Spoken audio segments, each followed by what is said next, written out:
and welcome to the Paranatural Podcast. My name is Ben. And I am King Julian. No, he's Jake. And joining us once again, our very special correspondent, Derek. How the fuck you boys doing tonight? Yes. I'm doing well. You're doing well? Yeah, I'm doing all right. Well, you guys Derek. are just a font of fucking information. Another information. Derek has his own podcast. He has done one episode. And in that episode, it was pretty good. But he uses his normal voice on our podcast, but he talks like this on his other one. You did put on a sexy radio voice, bud. Yeah. Maybe I should try that on this one. Yeah. Yeah. Give it a go. How are you gentlemen doing tonight? Well, you gotta talk like you have a lot of problems too. Fuck, that's easy.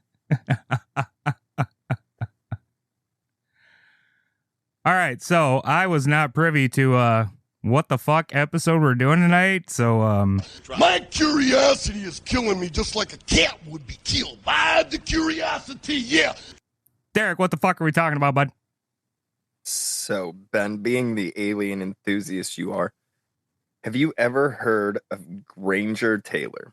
I have not that it's ringing a bell anyway. Nothing's ringing a bell? British No. Columbia? Dude who vanished without a trace? No, I don't. It's not ringing a bell, bud. Ooh, well then. So this one, kind of like the Love Pass thing, is kind of shrouded in mystery. Yes, Jacob. Why are you wearing a mic and using a different mic? I don't know. There's a jack to plug in a headset. Other one. Does that come off? Yeah, I guess. Okay. Continue, please. Was it fucking bugging you, bud? Was that throwing you off? Oh, you got two mics on. What the fuck does it matter? I'm getting twice as good the audio. I know. From what this mic doesn't pick up, the other mic picks up. Jackass. All right, please continue, Humble. Okay. So Benjamin, you've never heard of Granger Taylor? It's not ringing any bells. Okay. So, where do you want me to start? You want me to start at the You were beginning? at BC. Okay. So, in the beginning, and the Word was with God, and the Word was God. In the name of the Holy Spirit, get the fuck away from me.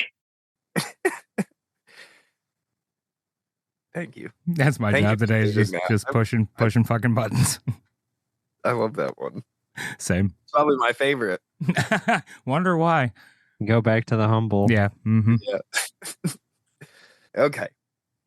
So 43 years ago, on the night of November 29th, 1980, a 32-year-old man named Granger Taylor walked to his parents' bedroom on their farm in Duncan, Vancouver Island in British Columbia, and leaves a note that reads as follows. Dear Mother and Father, I have gone away to walk aboard an alien spaceship. As reoccurring dreams assured a 42-month interstellar voyage to explore the vast universe, then return. I am leaving behind all my possessions to you, as I will no longer require the use of any.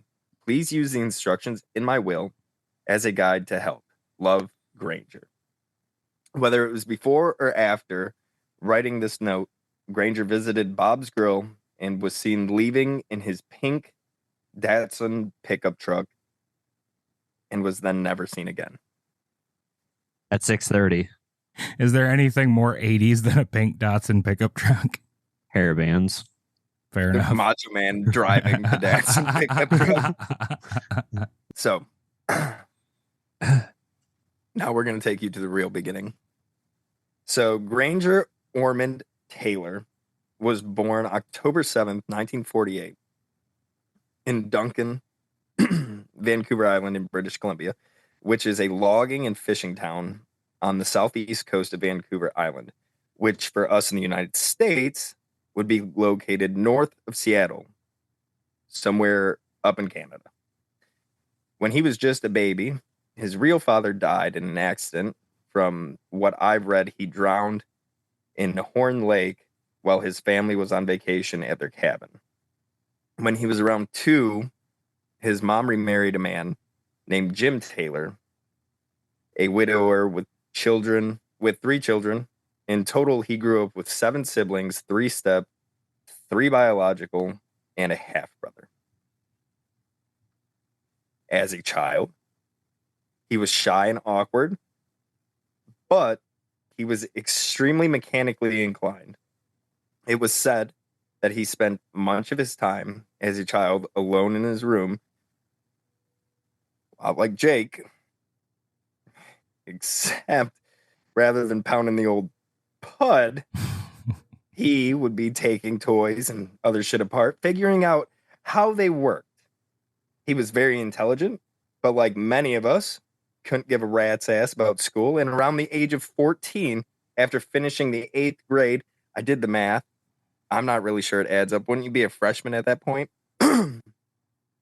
Just look at what's his name from Satan's Harvest?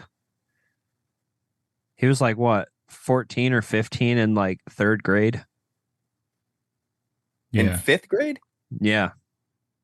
Oh. Yeah, he kept getting held back because he had to skip school a lot to farm. Yeah, well, that was not Granger's problem. After finishing the 8th grade, he dropped out and began an apprenticeship for a neighbor who was a mechanic, and Granger was a sponge. At the age of 14, he made a 1-cylinder engine, which is, or was, on display at the British Columbia Forest Center in Duncan. After 1 year of apprenticing, he Fleetwood Mac'd it and went his own way, using his parents' farm. That was pretty funny, right? That was a good reference. Thank you. Proud of you. He used his parents' farm as a home base as he started his own projects, which a lot of them he later sold to collectors or the government for a decent amount of money, for like tens of thousands of dollars. He ended up building or fixing tons of shit, and that's kind of how he made his money. So around the age of 17, he fixed up a broken bulldozer that a heavy-duty mechanic with a lot more experience said could not be saved. After adding that to his arsenal, Granger would use it. He would use it. Where the fuck was I? Oh, yeah. He would use it to help out and do odd jobs for his neighbors, doing construction shit for him. One day when he was using it on his farm, he came across an old chassis of a locomotive with trees growing up through it. Being the curious man that he was, he set to it, pulling it from the graveyard where it lay. And in 2 years, he had not only brought the steam engine back to life, but gave it a home on his farm after putting in tracks. He soon offered rides to children, and soon his farm with the train became almost a tourist destination. It seemed like he was a mechanical genius, and if it moved, he could fix it or bring it back to life. So, while I was reading this, it made me think of Northern Michigan and how every town's got that one motherfucker who you can bring not only your lawnmowers, but your washers, your dryers. I mean, anything that runs, you can bring it to him. Hell, if you needed to open a heart surgery, you could probably bring it to. Big shout out to Grocer. Boom. See? Every town's got somebody who's kind of like that. Slightly on the spectrum, stays away from people. You can pay him in cashews. Or hot damn. Or hot damn. Or PBR. Or 2. You got a Cletus. You got a. Typically, they go by their last name. Grocer. Grocer. Or Papa. as I refer to him. But I mean, everybody knows this person. They Ye- kind of live in a shack. Small or with town their USA parents. knows this guy. Everybody's got one. Yeah.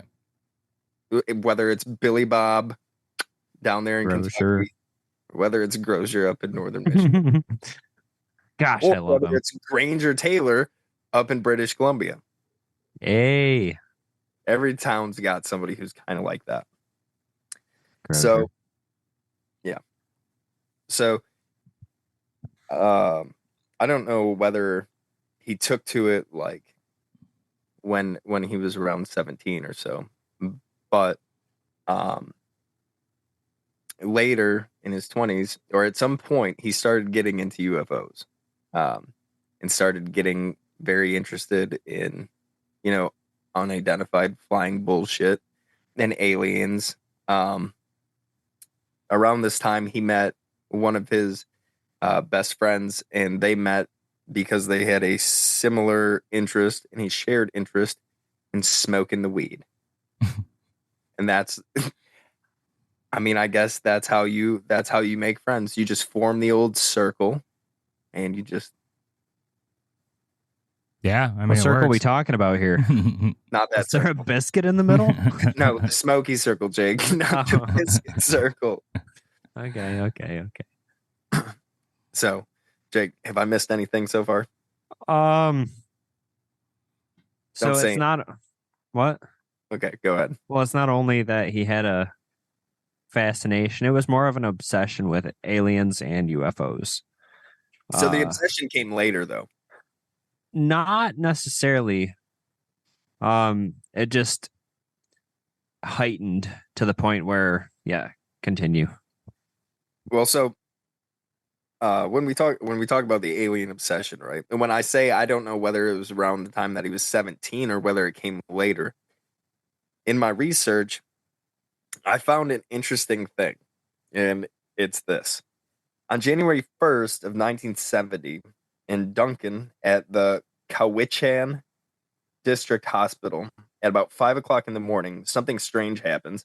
A nurse named Doreen Kendall happens to see a UFO described as a bright flying saucer from the window of the hospital in the geriatric center. She claims there inside of the saucer were two humanoid figures. Shocked, she called over another worker, and before it had disappeared, it was seen by two others who had joined them at the window. Now, an interesting thing about this, when I actually went and looked it up, this is like a pretty well known or documented incident that happened. And in fact, it became so popular that the Canadian Mint, because of an artist fucking made a print for it, they actually put it on a $20 silver piece. They made an engraving and printed it out. And you can go and look it up. Like, yes, sir. The American government also headed over there to see what was going on. Well, at this particular time, there was like a whole bunch of UFO interest, wasn't there? Yeah, it was. What year did you say? So this was in 1970. 1970. Barney and Betty Hill were right before that. Betty and Barney Hill were in the 50s. So only 20 years. Right. So, but this wasn't the only interesting stuff that was seen in British Columbia. Like I said, so then I started looking up like UFO sightings and stuff. And a year prior, in 1969, not too far away, like, I don't know, the Vancouver Island doesn't necessarily look like it's that big, but in the northern section of it, there had been reports of UFOs. But after this incident, that the nurse had witnessed through that night and in the early morning, others, including a Royal Canadian National Air Service pilot, had reported seeing a similar object in the sky. Are you talking on the fucking No. phone? No, I'm listening. How I'm dare you? mocking. I'm mocking. Continue. Holy cow sex. Oh, I'm sorry. Is my episode not interesting enough for you? Go fuck yourself. You haven't gotten to the interesting part, but Uh, That's pretty fucking interesting. Okay. That now, so in 1970, 10 years before this guy vanishes, there appears to be a UFO. So now it's safe to say that Granger had heard about this because Duncan's not necessarily that big of a city. And in fact, I think that the hospital is only like 20 miles or so from his home. So it's safe to say that he heard about this and that he was likely fascinated by the thought of the complexity of how this otherworldly craft operated. And at the same time, he seemed to grow bored of the things on the ground and took interest in planes. He got his pilot's license and then fixed a scrapped World War II Kitty Hawk fighter plane that he would later then sell for tens of thousands of dollars. The price that I found on it was $20,000. Jake, would you like to add anything? I came across a couple of different prices, but it was from a huge collector of World War II things. Yeah. And people speculate upwards to closer to like 80 or 90. Even back then, yeah, shitload of money. I get it. I mean, it's a World War II plane. I didn't necessarily look up the plane itself to see what it looked like or anything or how cool it was, but the number that I'd come across was around $20,000. But I put tens of thousands because there wasn't anything really all that clear. So far, so good? Mm-hmm. Okay. So he fixed the fighter plane, and then later on, he even gets bored with aerial mechanics. And that, so like I said, I don't know if it happened when he was like from 17 on out or 20, how would he have been? 22 when this happened. So I don't know if it's in his 20s, but then he becomes really interested in UFOs. So he gets so interested in UFOs that he ended up taking 2 satellite dishes, like the big old 1980 ones. And what he ends up doing is he basically makes a grown-up treehouse out of the 2 satellite dishes. yes. And he makes it look like a UFO, putting in a TV, a couch, and a wood stove. Attaboy, Granger. And like you can look at pictures of it, and it basically it looks like it's on fucking stilts, right, Jake? Mm-hmm. Yeah. So he makes this thing look like a fucking UFO, puts in like a little window and shit too. So, I mean, he creates his own bachelor pad and he starts spending like a shitload of time out there. Now, about this time though, and this is where things get a little bit different. So he liked to smoke weed, and his family and his best friend they all agree on that. He's smoked quite a bit of weed. But also around this time is when he started doing like acid. So, I mean, it opens up the mind a little bit, right? All right, Joe Rogan, whatever you say.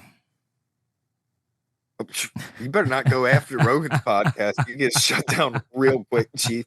It opens up your mind, it expands your brain, and it lets you see not only into the future, but through the future, up the future, and around the future's ass. You understand?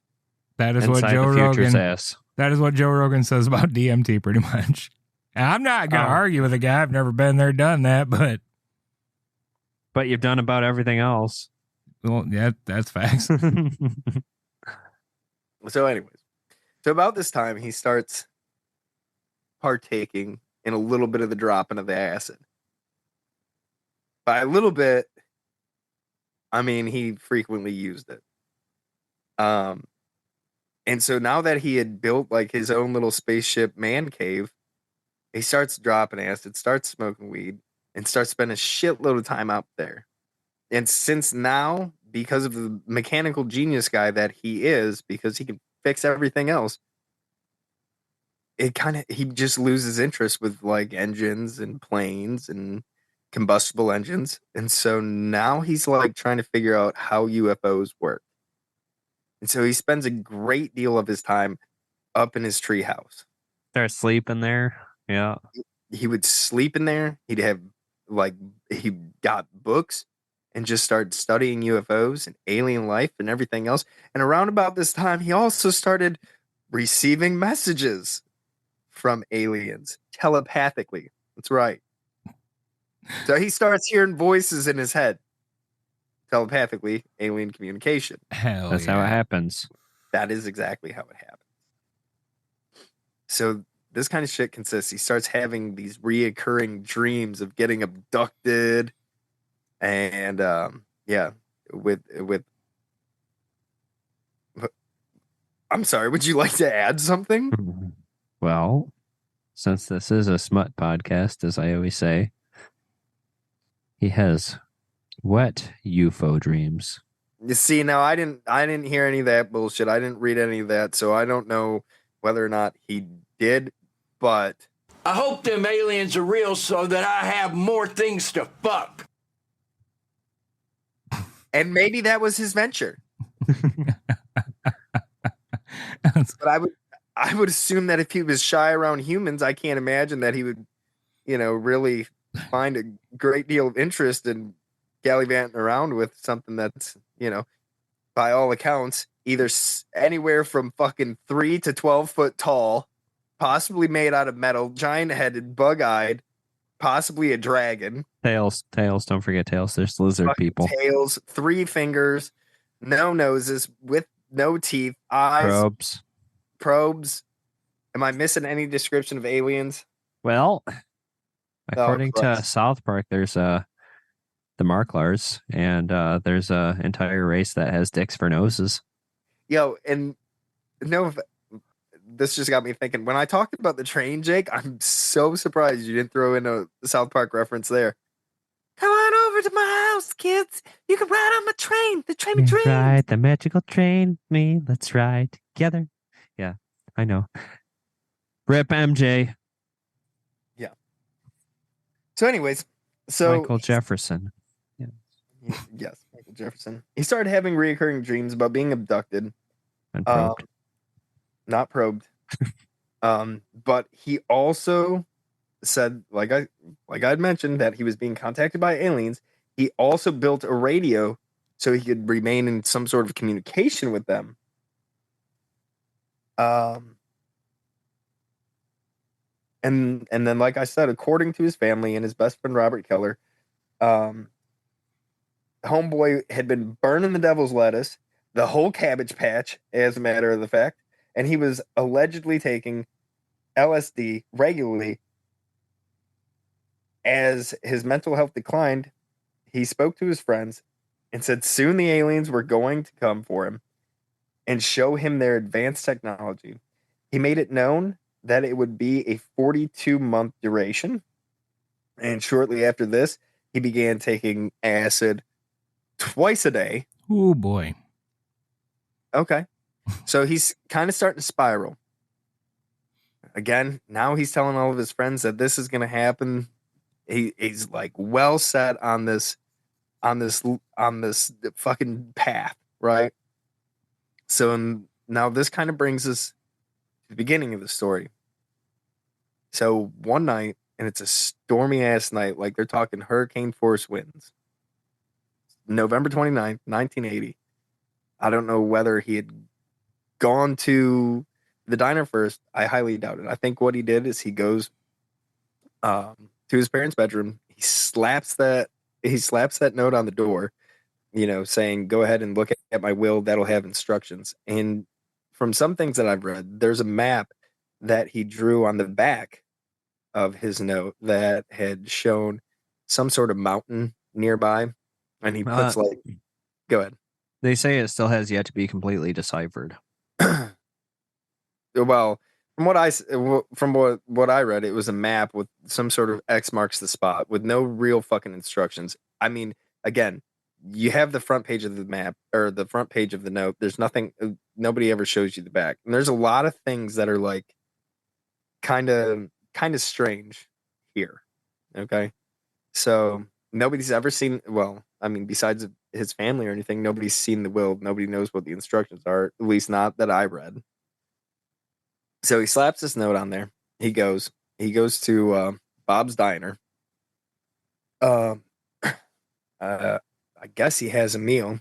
He gets ready, leaves the diner. There's a part, or at least something that I read that he talks to one of the waitresses there. It was November. He leaves his coat. She's like, "Hey, you need your coat?" And he goes, huh, "Not where I'm going." Jumps in his pink Datsun truck and takes off towards, what's the name of that mountain, Jake? The one with the giants? No, Prevost Mountain or Prevost Mountain, whatever it was. He jumps in his truck and starts hauling ass. Now, again, it's a huge storm now. There's hurricane force winds. There's a lot of rain and everything else. Some people allegedly say there was an explosion. When his stepdad wakes up in the morning and he sees this note, I mean, of course, he's like, "Oh, fuck. Oh, boy. Oh, no." And he turns around, runs out, starts checking some places that he would go. Can't find Granger, and immediately brings it to the Mounties, the Royal Canadian Mounted Police. Brings it to their attention. And they file a missing person report. They start running out there and they start checking everything. Now, Jake, the only thing is I don't necessarily know the timeline. I couldn't really find the timeline from when they found because in their searches they found an explosion site. 6 years after he went missing. Okay. 6 years. Yeah. So they search around, they can't find anything. For 4 years, his parents had left the back door open, waiting for him to come home. For 4 years, nothing. And 6 years later, they found an explosion site about 10 miles north of his house. And in this explosion site, they find fragments of human bones. They find cloth, right? And they find some reports say that they found a VIN number that matched Granger's truck. So you're telling me that there's a fucking okay. And so the reason that they find this explosion site and why everybody is like, because the coroner ends up looking at these bones, or a pathologist or whatever looks at the bones, and he's like, "Yep, for sure, that's got to be Granger." There's rumored reports. I'd only seen like one report, but it was all contradicting. They said that they found the VIN number for a blue Datsun truck. Okay, so the VIN number, I can't imagine that motherfucker would be intact. The reason that there's an explosion site is because Granger was known to carry dynamite in his truck. That does explain the question I had in my head. Like, how You were wondering, you were like, well, how does it just explode? No, he has it. He has dynamite in his truck. to explode stumps. Yeah. Yes, I understand that, but just carrying it in your vehicle. You don't have dynamite in your truck right now, Ben? No, I take better care of my dynamite than that. He got rid of his awesome truck. So anyways, so they quote unquote one source says that they find a VIN number or a piece of a VIN number or whatever. But no. I can't find anything that says yes, they found this VIN number. They didn't. They found pieces of human bone. When finding the cloth, they brought it to his mother, and she identified it as his. So, yeah, Granger, like I said, he had, but the thing is this, is the VIN number that they had, they said it was for a blue Datsun truck. So now, from what I've read, all of Granger's blue Datsun trucks, because he had like two of I guess he was fascinated with them. He had like 2 or 3 of them, but all of them were accounted for. And his best friend, Robert Keller, said no. That truck that he was driving that night was Pepto-Bismol fucking pink. I know, because me and fucking Charlie over here helped him fucking paint it. All of his blue ones are accounted for. Right, but if they painted it, it would have started life out as a different color, so it could have been a blue one. I'm with you 110%. Benjamin, you have enough dynamite in your fucking truck, right? That if you want to blow yourself up, you're going to blow yourself up. You tell me how that works. You blow yourself to a fucking oblivion. Where are the VIN numbers located? Generally in the dash, on stickers on the door, sometimes on stickers under the hood. And the thing about explosion is, yes, a lot of shit like gets destroyed, but it's not like an all-encompassing fire. So a lot of that shit could actually survive. I'm with you, but all I'm saying is the way that I look at it is this: is number one, if he was trying to end his life, because that's one of the theories that came out, and eventually 6 years later they claim, they declared him dead. So they declare him dead. They say, hey, he blew up, whether it was on purpose or accidental, because a lot of people are saying, well, he was taking so much LSD or acid or whatever that he started going a little bit crazy. And some people said, when he wrote that note, what he was saying is, I'm going to, I'm leaving my human body. The aliens are going to take my spirit, and then they're going to like put me back. Like, a lot of people dig deep into what he wrote there. So they think that he drove out there, blew himself up. And again, it's only a 10-mile radius in his house, like a 10-mile distance from his house, which seems kind of odd. Like if you were missing for 6 years. Yeah. I would think that you would find it a little bit sooner than that. But if you brought enough explosive, like if I was going to blow myself up, I would bring a shitload of explosives. Like I would be nothing but a crater. I can't imagine that a vehicle, like a small fucking S10, because in my mind, all I see is like, 1980s Datsun. Mm-hmm. If that motherfucker blows, like, I can't, I realistically, in my mind, I can't, and again, the thing that said that, one of the papers that said that they had found the VIN number, it was only one, and it was never, never confirmed. It was never confirmed by the Royal Canadian Mounted Police. So it was mentioned in one article one time. The bone fragments, I don't think they're still in existence today, right, Jake? No. Yeah. So you can't do DNA testing. And they didn't at the time either. No, they didn't. Well, I don't know if the technology existed then. In 1980, I don't think so. No. Are you sure? I'm pretty 100% positive. I'm pretty sure back in the 70s they could check dental records. You can check dental records, but you can't check the DNA. They didn't have the technology to do DNA testing yet. Otherwise, like fucking Richard Ramirez or fucking Ted Bundy or who else am I thinking of? Dennis, what's his name? Rodman. No, the fucking BTK. All those motherfuckers would have been caught by, DNA. You got Bundy over here fucking biting bitches. You got BTK. He has to leave some sort of evidence somewhere, a hair or whatever. And Richard Ramirez, of course, the Night Stalker. Come on. You see this shit, Ben? He's bringing true crime onto our podcast. Yeah, I'm sorry about that. I'm sorry. All I'm saying is the technology didn't exist at the time.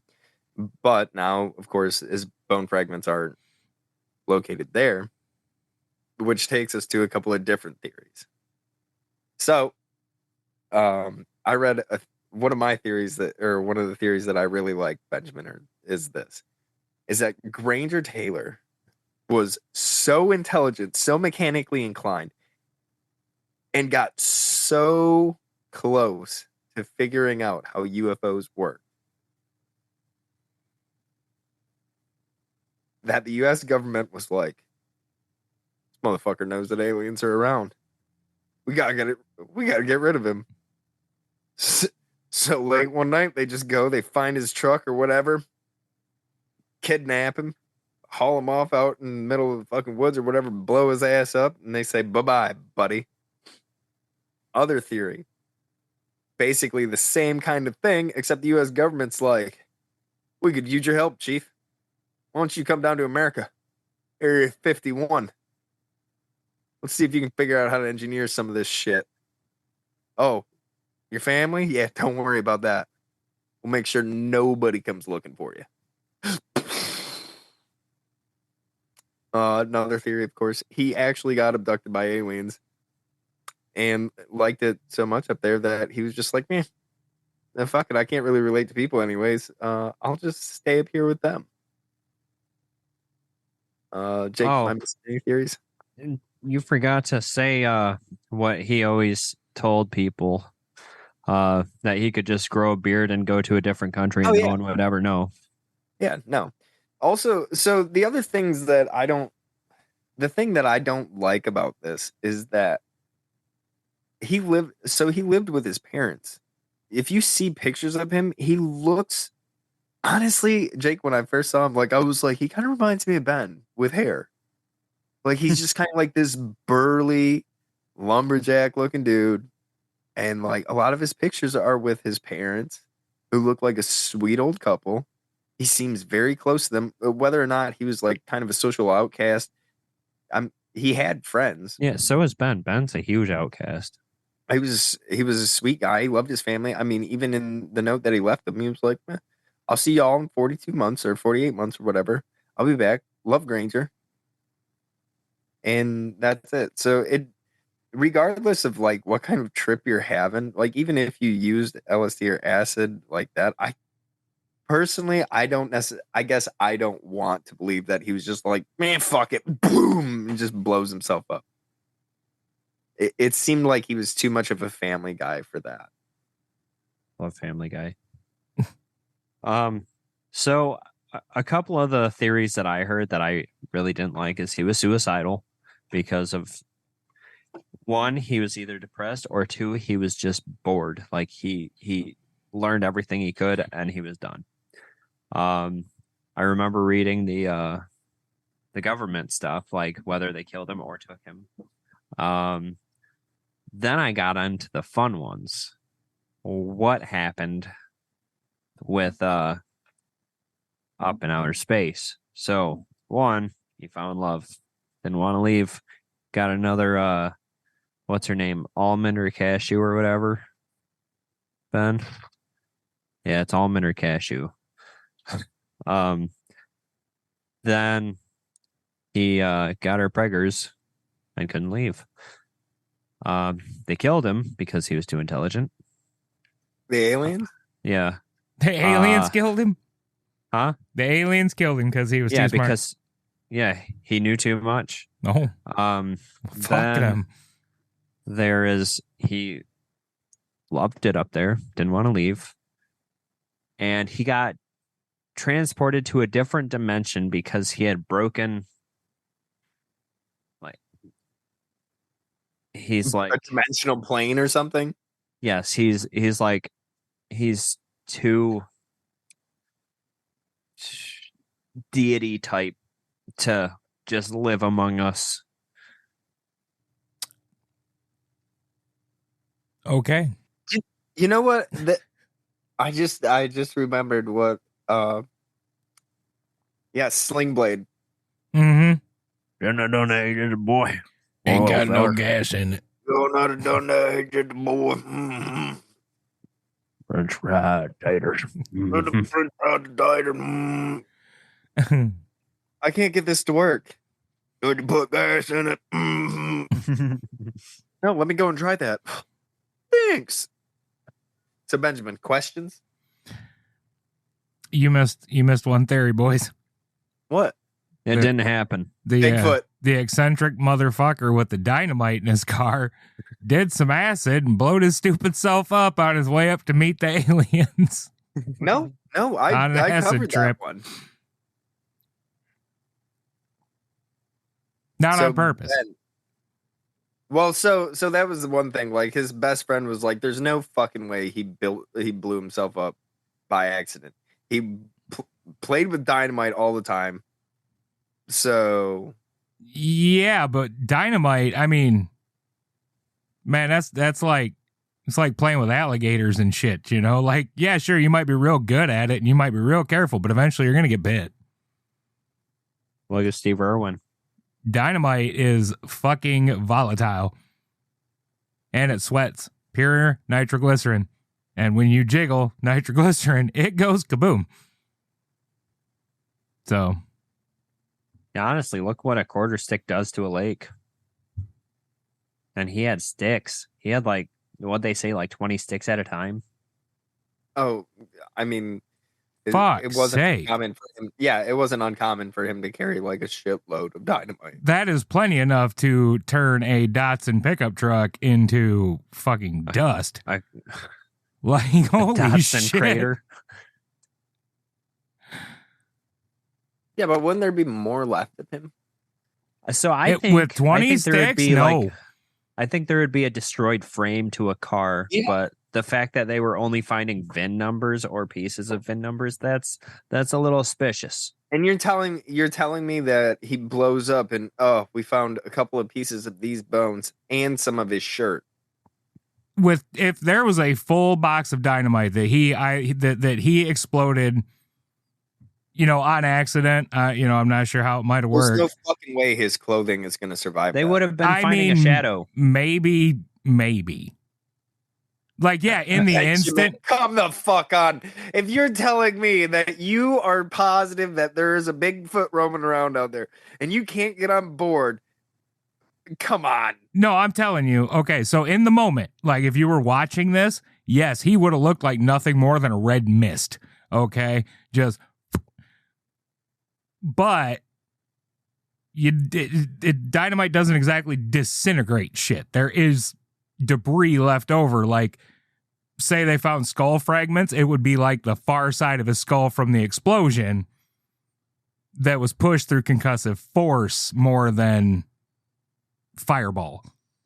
So I think if that happened, it would be like, and that's my boy. Oh yeah, his dad exploded. There is a few teeth, a finger, and a little piece of nutsack. Right. Like in this case, when they say fragments, they might as well just say shrapnel. Because that's what they're talking about. That I can buy, but if I don't know, I just, in my mind, I cannot, because there's the explosion, like the explosion of the vehicle, of the dynamite, of the everything. He's sitting in the passenger's, or he's sitting in the driver's seat. And I cannot. And it depends on where the dynamite might have been. It's a Datsun pickup truck. It doesn't fucking matter. It's within 2 feet of you. Right. But I mean, no matter what, like if it's in the bed of the truck, the metal between the bed, the cab, you know, even the back glass, that's all going to shield your bone structure somewhat. How does it light? Like you're not going to, he flicked a joint out the fucking window. It's storming. And? It's it like takes a spark. Hurricane. I get that, but if you flick a fucking cigarette out the window, if he has it in the back of his truck, number one, it's getting rained on the entire time. Dynamite does not care about the water. Period. Dot. If you are driving in the bed of the truck up against the front of the cab, or you know the front of the bed where the cab is, dry as a bone while you're driving. I'm saying in this particular storm, it was as though it was a fucking hurricane. Yeah. There was like 60 to 70 mile per hour winds. Mm-hmm. There was fucking torrential downpour. Mm-hmm. No fucking way. Yeah. Ride a motorcycle with a windshield sometime in a rainstorm. Well, I'm just saying, if it's a good windshield, you get wet when you stop. With my single cab, whenever I'm smoking that, go to flick it out the window, there's so many times where somehow it goes out and pops right back in behind me. Yep. Even when it's raining, it's still like, oh man, my truck's gonna light on fire now. And I mean, I don't know if like a joint ash would even be enough to light dynamite, but the jiggle, if it's sweated enough nitrous, would be. Do. Jiggle, jiggle, jiggle. I don't know. He's, to me, like, number one, he dicked around with it enough. Number two, like, he's an insanely intelligent person. Now, I'm not saying that insanely intelligent people can't make mistakes, but like, He's an it insanely it would intelligent. almost be like, to me, Ben, it would be like saying, and then Ben, ended up dying from a gunshot wound to the fucking head because he had an accident, a mishap with a firearm. That Okay. would be exactly why I would not be high on weed and acid and playing with firearms, though. Derek, I hate Yeah. to do this. I really hate to do this. You're a pretty avid woodworker, right? Yeah. Where's your finger at? Hey, Reed. So here's the thing. Am I like an avid woodworker? Yes. Would you say that safety is my strong suit? No. No, Does it ever absolutely say not. that safety is his strong suit? I rarely wear safety glasses. The Dummy. reason that happened is because I took the fucking guard off the machine. Paranatural PSA, those guards are there for a reason. Leave them be. Yeah. Anyway. 6 inches, people. I'm just like, clearly I'm not the smart person. Oh, please continue that sentence. Please. I gotta hear it. Well, I think it goes without saying that I am not the most intelligent motherfucker on the face of this. Pretty damn close. No, not when it comes to Jacob Dean. Out of all of us, when asked, can you believe this? When I asked that to our parents, our father said, and I quote, "Well, if one of y'all was going to lose a finger, I figured it'd be you." Well, it's pretty accurate. He's not wrong. No, Because there's only one person who's stupid enough to do something stupid enough. Yeah, that's me. That's you. You're a big dum-dum with certain things. Fuck. And I say that with love. If you're going to be stupid, you got to be tough. And I am the toughest one of us. Go ahead and argue that one. All I'm saying. All right, ego. Continue with the story. All I'm saying is I think that, again, like, for instance, Ben, if somebody said that you had a mishap with a firearm, I'd be like, I don't give a fuck if Ben smoked weed or not. There's no effing way. Not a chance in hell that he would have, quote unquote, a mishap. I would say, nope, somebody murdered him. I mean, it happens, though. And I understand that it happens, but I don't know. It just seems a little, and again, to find that shit 6 years later.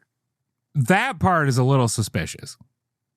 Because if you're talking like only 10 miles away from his house, then you're talking 10 miles away from home. Yes. So this whole village, anybody who goes out in the woods is going to be within that radius mostly. You know, it's not like he went way the fuck out there. So yeah, that's a little weird that it took that long to find it. Yeah. And it typically like the police will sit there and they'll tell you, you have to wait like 2 days or whatever. Like, I hate that fucking rule. Right. That is actually a myth. Just so everybody knows, you do not have to wait before they will file a missing person report. No. But a lot of the fucking police will tell you you have to wait or whatever. They'll give you some sort of time frame. If you're an adult, they will also tell you that maybe they just wanted to leave. Yeah. You're an adult. You can do what if you want to fucking disappear, you can disappear. But his dad didn't even fuck around, or his stepdad didn't even fuck around. He went out there, he looked, like, did his due diligence, went to places that Granger had been known to like frequent, like things, because I mean his stepdad knew him pretty well, so he starts going out to these fucking places. When he's not those places, he goes right to the fucking police station. He's like, yo, he's fucking missing. And those motherfuckers, they didn't say, oh, you have to wait a couple of days. He said, fuck no, let me go gather the posse. And they searched like exhaustively for at least 2 to 4 weeks. Now, there is, I'm going to speculate, but it makes sense in my head, a reason why they said, yeah, we'll get the posse and we'll go looking for this motherfucker. Vancouver Island does not look big on a map. It's actually pretty big. And most of it is fucking wilderness. I agree. So they're used to people getting lost on Vancouver Island, lost in the fucking woods. They got to go find them. So they don't fuck around up there when somebody goes missing because they could die real quick. Yeah. There's fucking bears and shit out there. Like, so. No, because it's not uncommon for planes to go down on Vancouver Island. Right. And when that happens, I mean, they get the fuck out there and they go and look for the person. Right. And so in my mind, I'm like, okay, they know that the plane crashed here or whatever, or in this general vicinity. They're used to going and searching large areas of land to locate people. And you're telling me 10 miles from his fucking house, that's where this was found? Yeah, that doesn't make a lot of sense. And it's not like a fucking Datsun pickup is going that far off of any beaten track. I don't even think they were 4-wheel drive. I don't think so. There were 4-wheel drive versions. Most of them were not. I wonder if because it would have been American or European, because didn't they make two different kinds? The European were only two-wheel drive, right? Yeah, no, it would have been a North American version. They can carry coconuts. Oh, that's good. Oh, I get it. But no, so I think that's the strangest thing. And like I said, just him as a person, it doesn't, I don't know. I don't like the fact that he's like, all right, I'll see y'all. It's not like Jake. If Jake says I'll call you tomorrow and he doesn't call me for 3 months, I'm not gonna fucking worry. Because that's how he seems like the kind of guy who's like, hey, listen, I'll call you tomorrow. Like, I mean, his stepdad, as soon as he saw the note, he was like, nope, something's wrong. Yeah, he certainly doesn't seem the type to unalive himself. We can all agree on that, I guess. Why you got to do that, Ben? Just Why? to piss you off. Because it pisses you off. Every time. Every time. It's such an annoying word. What, unaliving? Yes. Why? Why does it upset you so much? I don't know. Why does staring upset me so much? It just does. Does it make you want to unalive yourself? Do you find it sus?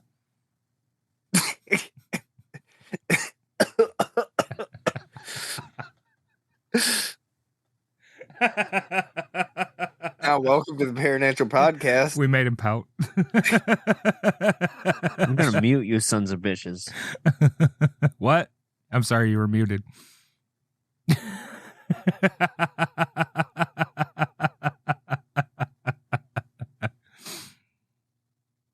So Ben, you don't think that it's aliens? No. No aliens here. No, I don't think so. Jake, was there I can't remember if I read this or not. Do you remember reading anything of people witnessing or like seeing UFOs the night that he went missing? Yeah. I thought I read something like that. Yeah. I'm trying to remember. It was two people that were like completely not even like they didn't know of him, but they reported. There was so many reports. There was like a bunch of people reporting strange lights in the sky. There was people reporting metallic crafts, and then there was two people who said that they saw one landed on that night. Yeah, and then there was also a bunch of different countries like were reporting it that night. Nifty. Yes. Shut up, Derek. What are you saying? This is your podcast. Would you talk? Yeah. So I personally, aliens are not usually my thing. If I believe if anything is probably real, I think that it's ghosts. That's me. Aliens or what? A ghost bear. Or a ghost bear. I think ghosts in general. Ghosts are or something that I can probably get behind. But that's just because, I guess, personally, that's the thing that I've experienced the most of. Um, You got to tell Ben, by the way. yeah, I will. I've never seen like a UFO. I've never seen strange lights or anything like that. I could see aliens being real, but if like aliens were real, then I would have some real questions. I think that the likelihood of Bigfoot is more likely than aliens, in my humble opinion. That personally, that's what I think. I think. What? Who let you on the show? You did. Hey, Suck my dick. we respect all I think, those opinions here. That's fine. That's fine. Oh, Present it. here's a good question for you guys. Okay, what do you think out of everything has the biggest chance of being real?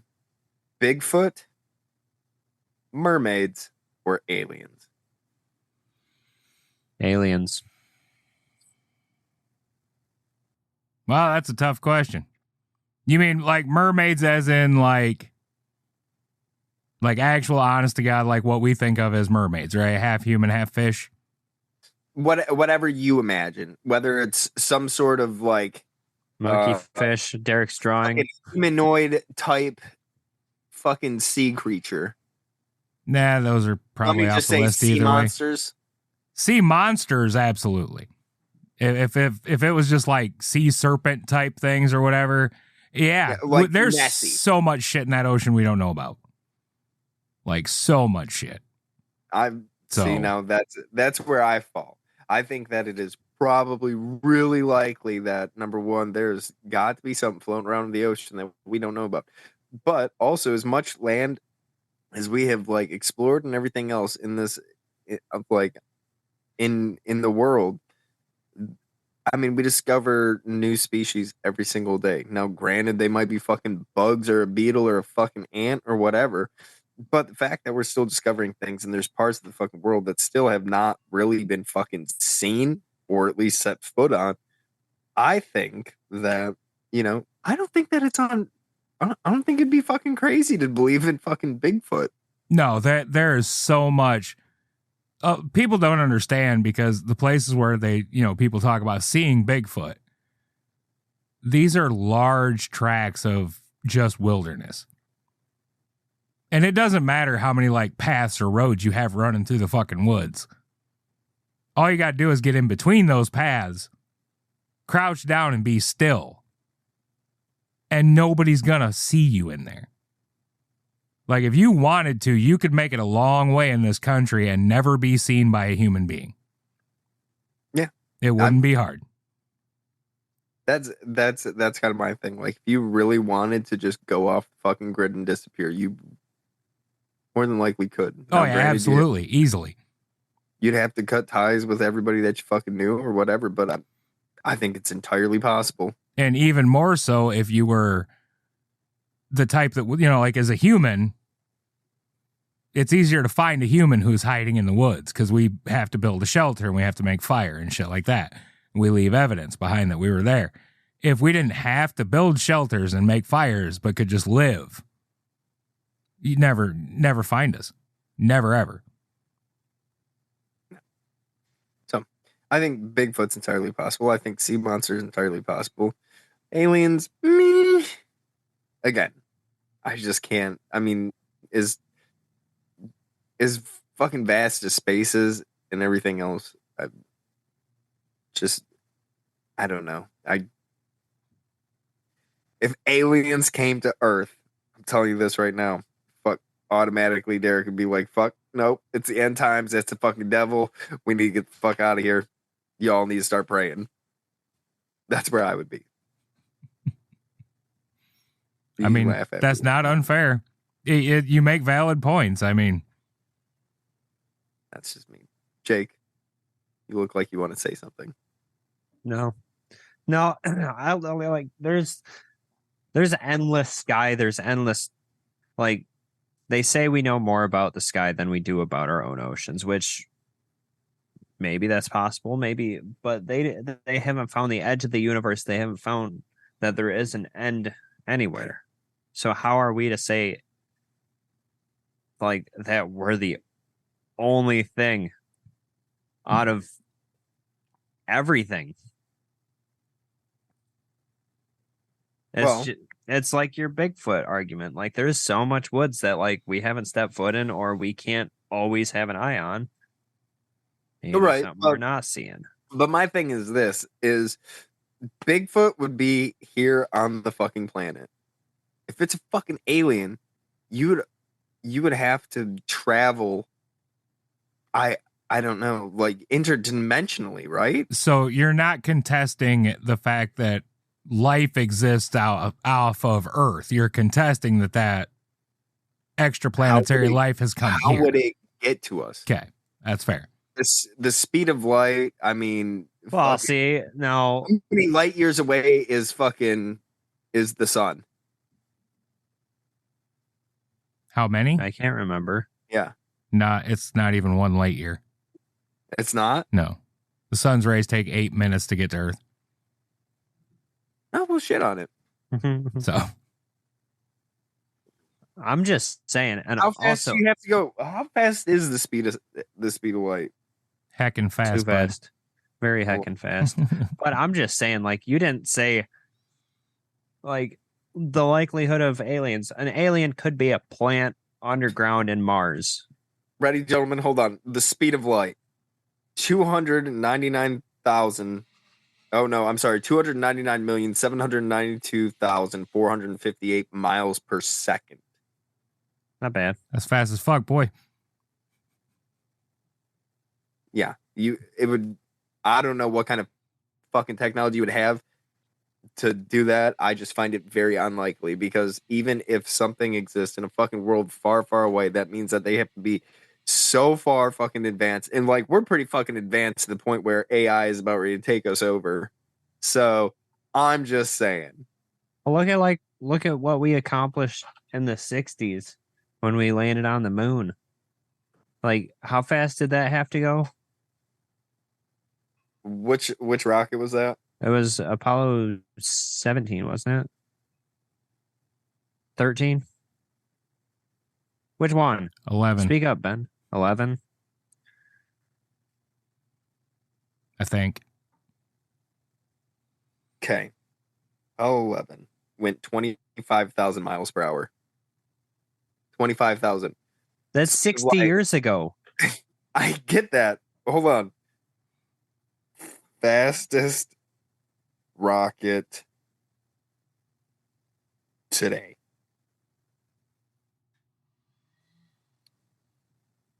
$394,000 miles per hour. You only have to go about 9 times that fast. Or no. 90. Yeah. You only We're have to go. going seconds. We're getting You there. only- We're getting Oh there. yeah, no, these are still hours. We need to go fucking 120 fucking times 90. We could go a whole lot faster. That's for damn sure. But I'm just saying, like, I'm just saying, I don't think we're gonna get there. well, At like, that point, you go that fast, your soul's getting ripped out of your asshole. There's no fucking way. well, aliens don't have souls, nor Or assholes. assholes, Jake. Right, that's what I said. They have cloaca holes. Okay. Cloacas. They're reptilians. Reptiles have cloacas.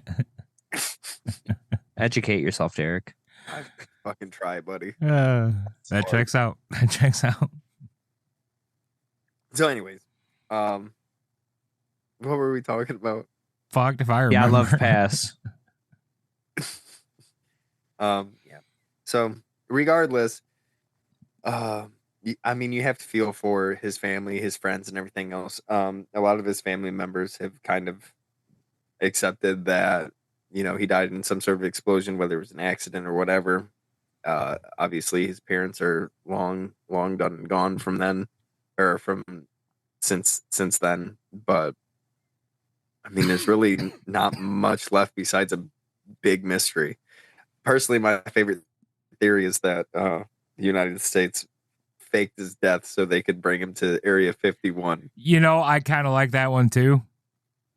Because this is like in the same decade that Bob Lazar claimed to have that shit happen to him that happened. And like, that sounds like the kind of dude they were looking for. If you believe Bob Lazar's story, which I'm not getting into right now, but if you believe his story, that's the type of people they were trying to get to go to fucking Area S or whatever the fuck it was called. I can't remember right now. But yeah. He got recruited. He got recruited. He got erased. He didn't grow a fucking beard. He shaved his beard and joined the Men in Black. Yep. And that's then it. We know what happened to him. turned into Tommy Lee Jones. No. He was in the Dulce Wars. That's how he died. He was one of the scientists that got dead. Unalived? Couldn't hear you. Sorry. You and Aleve.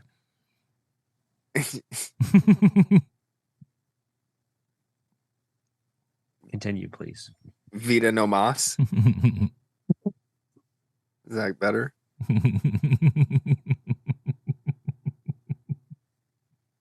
Anyways, so Continue, please. I mean that's about all I got. I just think it's a really interesting story. I think that there's a huge mystery that surrounds it. Other people, I mean, obviously everybody's come to their own little conclusions as to what's happened. It's fun to speculate on what happened. I guess the most likely is that Man, bear, pig. He got exploded. Man, bear, pig. He got exploded. In my opinion, that's most likely that happened. But the whimsical side of me wants to think that he got recruited by U.S. Man, government. bear, pig. And that's it. That's all I got. All right, Cool. then. Ladies and gentlemen, we thank you, as always, for taking your time and spending it here with us on the Paranatural Podcast. If you enjoy the show, please don't forget to share the show with a friend. That is the fastest and easiest way for us to grow and bring more people in to listen to all this fun and fuckery. Derek, thanks for joining us, buddy. That was a pleasure. Thank you. Ladies and gentlemen, you know we love you. Good night. Watch out for Man, bear, pig, guys. Love you. Good night.